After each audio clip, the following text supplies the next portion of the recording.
Selamat Natal untuk kita semua.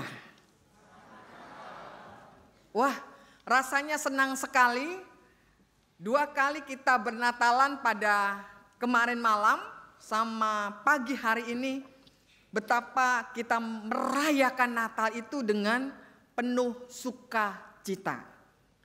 Saudara, saya ingin tanya, boleh dong ada adik satu orang, siapa? Ini malaikat dari sorga salah satu kemarin. Malaikat kecil. Sini deh dengan ibu ke sini. Jangan takut ya. Nggak takut kan? Oh, ini rambutnya aja udah dikepang ini. Kepangnya dari semalam ya? Oh enggak ya. Nih, ibu mau tanya, tadi dengerin nggak ketika ada kakak-kakak di depan yang menyampaikan tentang tema Natal hari ini? Kalau kamu namanya siapa? Gifty. Coba yang keras di sini. Gifty. Wih, namanya Gifty. Gift ini pemberian ya, berarti ya. Waduh, hebat nih namanya nih. Orang tuanya hebat nih kasih nama Gifty ya. Gifty, ibu mau tanya. Tadi kan ada kakak 2 di sini menyampaikan ya tentang tema Natal ya. Temanya apa tuh? Ayo, ini Gifty mau dapat hadiah nggak nih? Nih, mau dapat hadiah nggak Gifty? Ayo, ini namanya Gifty loh. Ini kalau namanya gift berarti ini diberikan ini. Kira-kira apa coba tadi? Salah-salah sedikit nggak apa-apa deh, nggak dimarahin. Yesus lahir, yang keras dong yang keras ini. Yesus lahir betul tuh, udah Yesus lahir. Terus? Membawa sukacita. Nggak ngintip ya di sini ya, khotbah ibu ya. Tulisan khotbah ibu gede-gede. Apa tadi gift coba ulang? Yesus lahir membawa sukacita. Kurang keras nggak? Kurang keras, coba lagi. Yesus lahir membawa sukacita. Iya betul. Aduh, Gifty mau dapat ini nggak? Mau? Oh mau katanya. Coba Gifty buka. Apa sih hadiahnya? Coba dibuka. Gelas. Hah? Dibuka dong, dikasih tahu ke jemaat. Apa hadiahnya? Seneng nggak? Seneng. Ini hadiahnya adalah mug, ya. Nih, coba Gifty baca nih. Apa tulisannya di sini? Yang keras. Merayakan kepedulian Allah pada dunia. Terus? Merry Christmas 25 Desember 2023 dan Happy New Year 1 Januari 2024 GKI Surya Utama. Hore! Bapak Ibu, ini Gifty aja katanya seneng nih terima mug. Bapak Ibu seneng gak terima mug? Seneng, aduh coba kurang keras, seneng gak? Di rumah ada mug gak? Di rumah? Banyak ya, tapi tetap seneng. Kenapa? Karena ini khusus loh ya. Ini ada tulisannya dicetak khusus oleh Panitia Hari Raya Gerejawi 2023. Yang nanti Bapak Ibu akan terima. Ya Gifty terima kasih ya nih. Ini dibawa boleh untuk Gifty ya. Nah dapat kado ya. Oke sekarang boleh turun. Bawa kadonya. Atau untuk ibu. Ketawa ya. Oke Gifty terima kasih. Nah Bapak Ibu. Siapa sih yang tidak senang dapat kado? Rasanya bukan hanya seorang Gifty yang senang. Walaupun kita sudah dewasa, Bapak Ibu juga di antara kita ada yang sudah jadi oma dan opa. Om Indra, Om, senang gak Om kalau dapat mug Om? Dibisikin tuh Om. Senang gak Om? Om bingung. Soalnya Om yang sering kasih, kalau saya tuh ya sama Om suka dikasih coklat gitu ya. Sekarang dapat mug Om bingung. Ya, seneng ya Om ya? Nah Bapak Ibu rasanya kalau bicara tentang sukacita, lalu sukacita itu dikaitkan dengan sebuah pemberian, Saya rasa bukan anak kecil saja sih yang suka. Kita semua juga suka. Kenapa? Karena memang kalau bicara Natal, saudara, orang sudah punya image bahwa Natal itu adalah sukacita.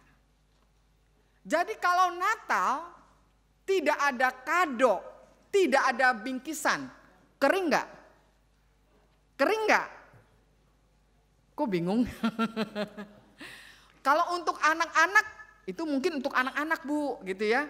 Biasanya anak-anak kan antusias ya Bapak Ibu kalau misalnya mendapatkan kado bingkisan. Ya.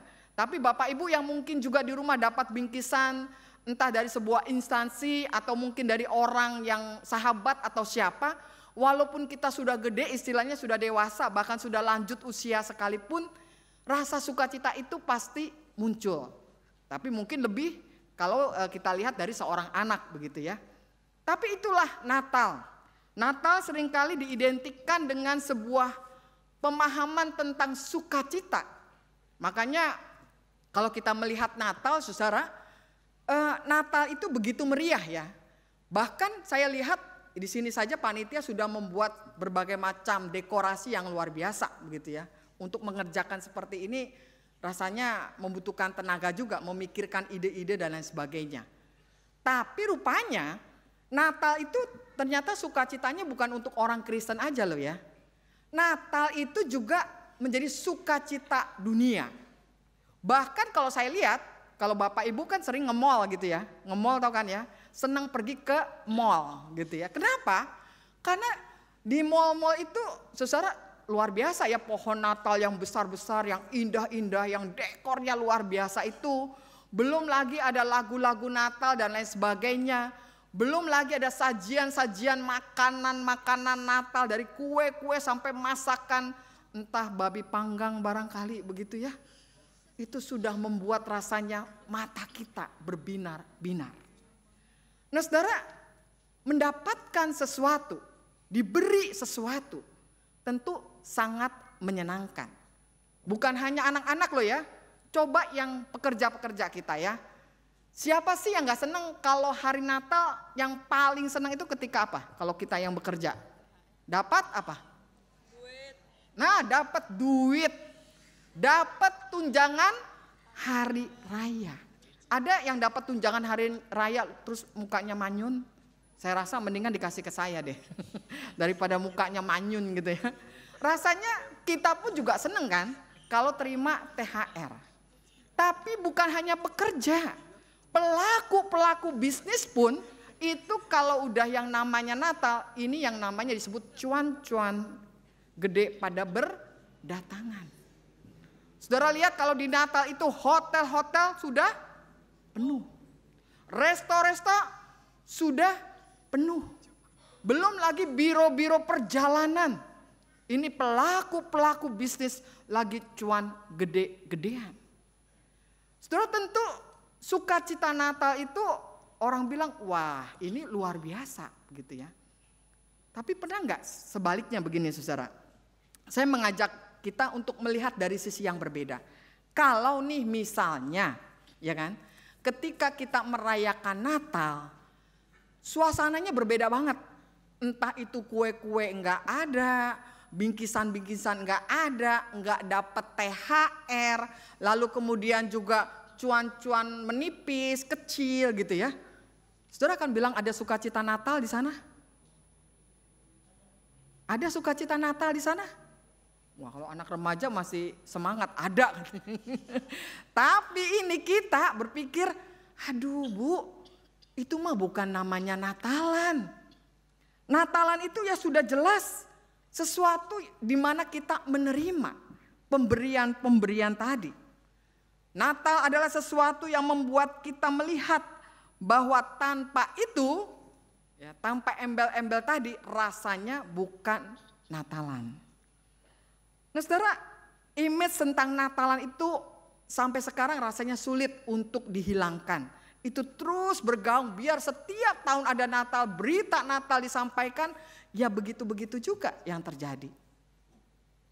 Belum lagi orang kalau bicara tentang sukacita, ini ada lagi pemahaman tentang sukacita yang berbeda Bapak Ibu. Apa itu?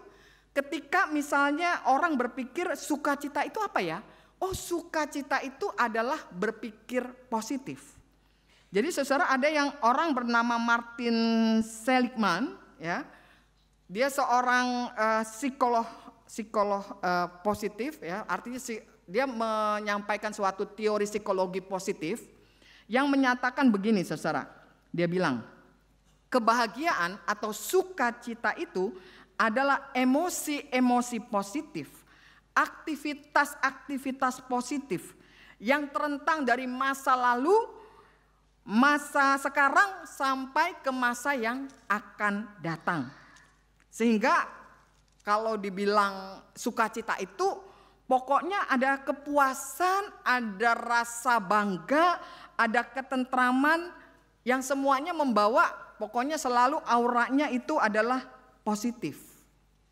Nah saudara, betul nggak sih sukacita yang dinyatakan Bapak Martin ini? Saudara, mungkin di satu sisi kita bilang betul. Ya betul lah Bu, ada suasana yang positif begitu ya. Tapi kita jangan keliru saudara-saudara. Kenapa? Karena sukacita yang seperti itu pun, itu bukan sukacita yang dinyatakan firman Tuhan kepada kita. Itu sukacita yang diciptakan manusia. Itu sesuatu yang memang manusia menginginkan ke sana.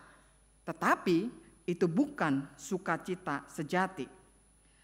Nah karena itu saudara, tentu kita harus semakin menelusuri, mencari tahu apa sih yang dimaksud kalau di dalam Alkitab setiap tahun, setiap Natal selalu digaungkan apa yang namanya sukacita itu.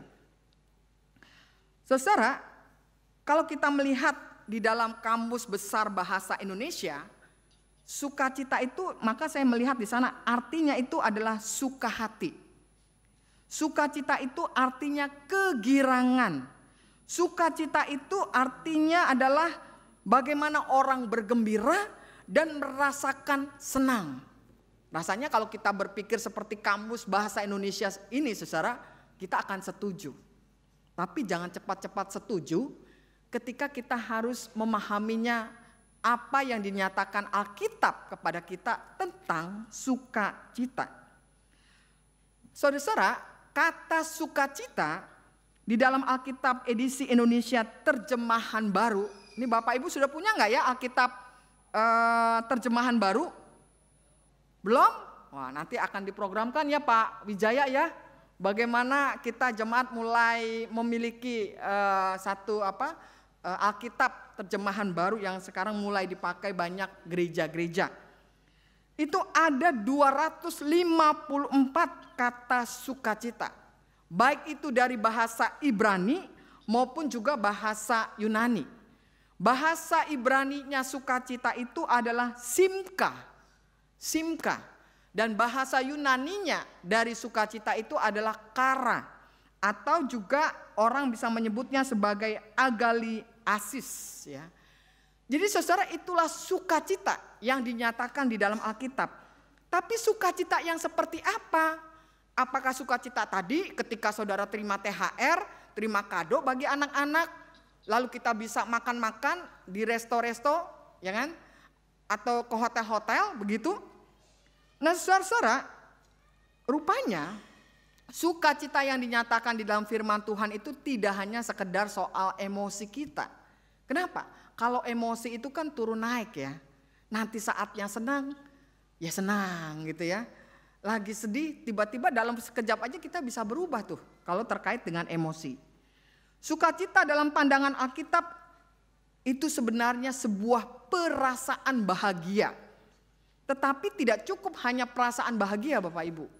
Kalau di dalam Alkitab disampaikan lebih lengkap, sukacita itu adalah perasaan bahagia bercampur. Bercampur apa nih?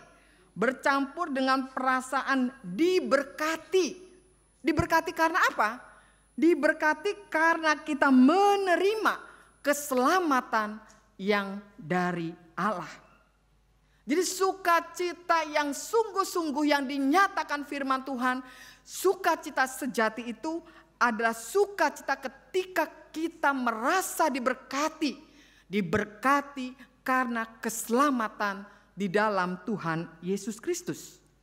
Dan itulah yang dinyatakan di dalam Titus pasal 3 ayat 4-6 yang menyatakan demikian, saudara. Tetapi ketika nyata kemurahan Allah juru selamat kita dan kasih-Nya kepada manusia, pada waktu itu Dia telah menyelamatkan kita, bukan karena perbuatan baik yang kita lakukan, tetapi karena rahmat-Nya oleh permandian kelahiran kembali dan oleh pembaharuan yang dikerjakan Roh Kudus yang sudah dilimpahkannya kepada kita oleh Yesus Kristus Juru Selamat kita. Saudara, itulah berita sukacita yang dinyatakan firman Tuhan kepada kita. Dan sukacita itu, saudara, dicatat oleh Injil Lukas sangat jelas dialami oleh para gembala-gembala. Saudara, ini sesuatu yang tidak pernah terpikirkan ada di dalam pikiran manusia. Kenapa?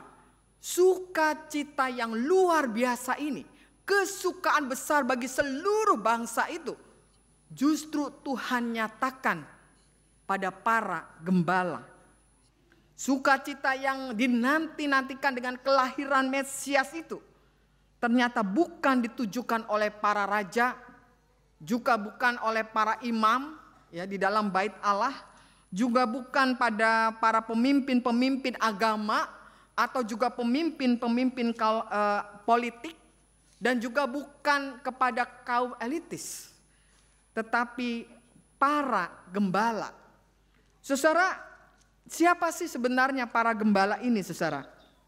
Tentu buat kita sangat sulit ya memahami pekerjaan tentang gembala, karena memang buat kita di zaman sekarang itu biasanya bukan gembala ini kan terkaitnya biasanya domba-domba gitu ya. Banyakan kita lihat gembalanya di sini tuh kambing ya, jarang domba gitu ya. Tapi mari kita selidiki sedikit, saudara, apa sih yang membuat berita Natal ini kesukaan besar bagi seluruh dunia ini, dunia loh ya, itu diberitakan kepada para gembala. Saudara-saudara, mereka itu bukan orang penting. Mereka itu bukan siapa-siapa. Bahkan bisa dicatat bahwa mereka ini adalah kaum yang tidak kompeten. Mereka boleh dikatakan para kaum gembala ini tidak ada satu orang pun itu, tidak ada satu orang pun atau masyarakat misalnya begitu ya, ketika gembala ini mengalami musibah, entah dombanya masuk ke dalam lubang, lalu kemudian buru-buru ditolong begitu ya. Gembala tidak punya kesempatan seperti itu. Lalu juga dapat dikatakan para gembala itu betul-betul sebenarnya dirampas atau kehilangan haknya sebagai warga negara. Bahkan di dalam sebuah sidang begitu Bapak Ibu, kesaksian dari gembala itu ternyata tidak diperhitungkan. Sama halnya pada waktu itu dengan kaum wanita. Para gembala pada masa itu secara umum tidak dianggap atau tidak dipercaya. Bahkan lebih buruk lagi, pekerjaan yang mereka emban itu secara seremonial dianggap sebagai pekerjaan yang najis. Saudara, pekerjaan yang najis loh ya. Kenapa sih kok bisa dikatakan para gembala ini pekerjaannya padahal bagus kan ya? Menjaga domba-domba, kok dianggap sebagai pekerjaan yang najis? Karena dianggap mereka itu kontak dengan bangkai binatang dan binatang-binatang yang dianggap haram. Dan dengan kata lain, para gembala ini adalah kaum yang dikategorikan sebagai kaum terbuang dalam masyarakat Yahudi pada saat itu. Nah, saudara, mungkin kisah yang memilukan ini, saudara, yang dialami oleh para gembala ini rasanya sulit ya untuk kita pahami di zaman sekarang. Karena sebagian kita ini rasanya sih, apakah Bapak, Ibu termasuk dalam kaum terbuang seperti para gembala pada masa Yesus itu? Rasa-rasanya nggak ada ya di gedung ini, paling tidak orang-orang yang dikategorikan kaum terbuang seperti para gembala. Nah saudara, walaupun mungkin kita tidak bisa menghayati seperti para gembala itu, tetapi paling tidak saudara, bukankah kita kadang-kadang ada di dalam posisi sebagai orang-orang yang pernah mengalami apa yang dikatakan mengalami ketidakadilan dalam hidup. Yang mungkin kita sampai bertanya-tanya begitu ya. Tuhan, sampai berapa lama sih Tuhan saya harus tertindas seperti ini? Sampai berapa lama saya harus merasakan beban-beban penyiksaan yang luar biasa seperti ini? Kita seperti orang yang tidak mempunyai daya untuk mengubah situasi dan kondisi yang kita alami. Atau kita merasa sebagai orang-orang yang tertindas oleh sistem dunia yang membuat kita bisa saja menjadi orang-orang yang dikucilkan di dalam sebuah kelompok. Satu hal yang perlu diingat saudara adalah bahwa Tuhan kita saudara itu adalah Tuhan yang tidak akan pernah tinggal diam. Tidak akan pernah tinggal diam ketika mendengar jeritan umatnya. Jadi kalau kita perhatikan para gembala pada waktu malam di tengah-tengah situasi yang kelam, yang gelap, di tengah-tengah segala kerja keras dan lelah sebagai kaum yang merana, justru di sanalah Tuhan datang untuk membawa kesukaan besar. Dan saudara, kita bisa mencatat ya, ini coba perhatikan ya, untuk pertama kalinya, kalau ditanya begitu ya, siapa sih orang yang dipakai Tuhan untuk mengabarkan Injil Yesus Kristus? Siapa saudara-saudara? Maka seperti yang kita baca di dalam Injil Lukas, itu adalah para gembala. Para gembala itu pekabar-pekabar Injil dengan segala situasi dan kondisi mereka. Dalam situasi yang mereka merasakan tersesak, tidak mendapat tempat dan ruang dalam dunia ini. Tapi kepada merekalah Tuhan menyatakan kesukaan besar itu. Itulah sebabnya peristiwa Natal saudara itu sebenarnya menjadi berita rahmat Tuhan bagi dunia ini. Para gembala itu diperkenankan Allah untuk mendengar nyanyian para malaikat. Saudara, ada dari kita yang pernah mendapatkan mungkin entah penampakan lah mungkin gitu ya, atau satu situasi yang dialami para gembala, yang pada waktu itu mereka mendengar nyanyian. Ini bukan hanya nyanyian-nyanyian di gereja seperti nyanyian para remaja ini saudara. Ini para gembala itu mendengarkan nyanyian malaikat. Saudara, nyanyian malaikat yang memuji Allah. Katanya, kemuliaan bagi Allah di tempat yang maha tinggi dan damai sejahtera di bumi di antara manusia yang berkenan kepadanya. Saudara, para gembala ini adalah pekabar-pekabar Injil yang mau menyampaikan bahwa berita sukacita itu juga akan dialami bukan hanya kepada mereka, tetapi juga kepada orang-orang yang hidupnya berkenan kepada Allah.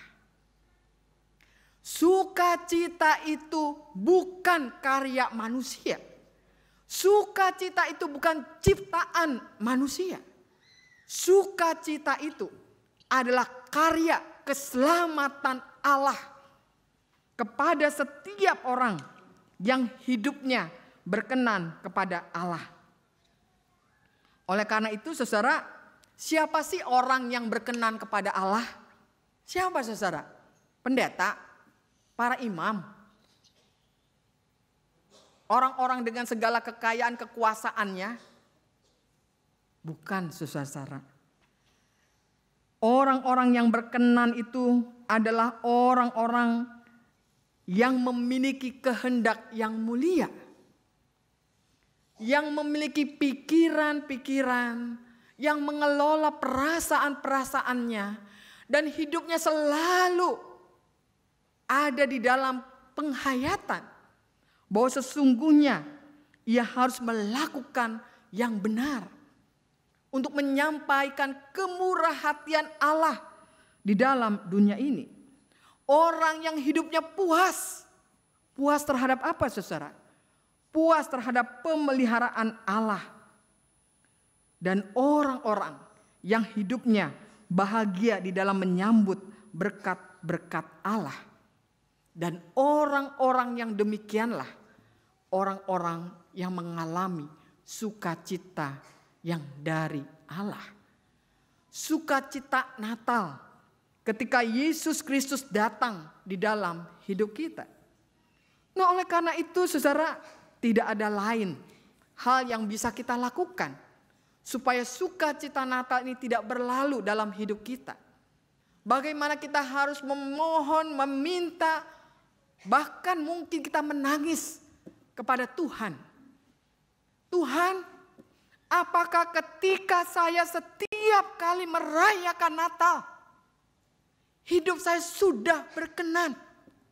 Berkenan di hadapan Tuhan, berkenan dalam kehidupan kita secara pribadi, atau juga berkenan ketika kita membangun hidup yang harmonis dengan sesama kita, dengan alam semesta ciptaan Tuhan. Kalau itu yang kita hayati betul, saudara, sukacita itu menjadi sempurna di dalam kita. Nah, oleh karena itu, mari saudara, Natal yang selalu setiap kali saudara dan saya alami, bahkan Natal di tahun 2023 atau nanti Natal 2024, 2025 dan seterusnya setiap Natal, kita kembali menilik hati, pikiran, apakah kita menjadi orang-orang yang hidup berkenan di hadapan Tuhan. Supaya kesukaan besar yang dinyatakan Allah di dalam Yesus Kristus itu menjadi milik dunia ini. Milik bangsa-bangsa. Yang kita tahu, saudara, kita ada di dalam ujian yang sangat berat. Ketika Natal ini, perang sedang berkecamuk di berbagai negara. Ketika Natal ini penyakit COVID mulai naik. Ketika Natal ini terjadi di berbagai daerah banjir, badang dan lain sebagainya. Ketika Natal ini mungkin ada saudara-saudara kita yang berduka. Ketika Natal ini mungkin ada saudara-saudara kita yang tidak datang ke gereja, sedang berbaring sakit. Rasanya sudah lama rindu ingin ke gereja. Tapi fisiknya tidak mampu. Saudara-saudara, Natal untuk kita semua. Bukan hanya Natal untuk orang-orang yang datang ke gereja. Tapi setiap orang-orang yang sungguh-sungguh memberikan hati dan pikirannya kepada Tuhan. Sehingga siapapun kita yang menghayatinya.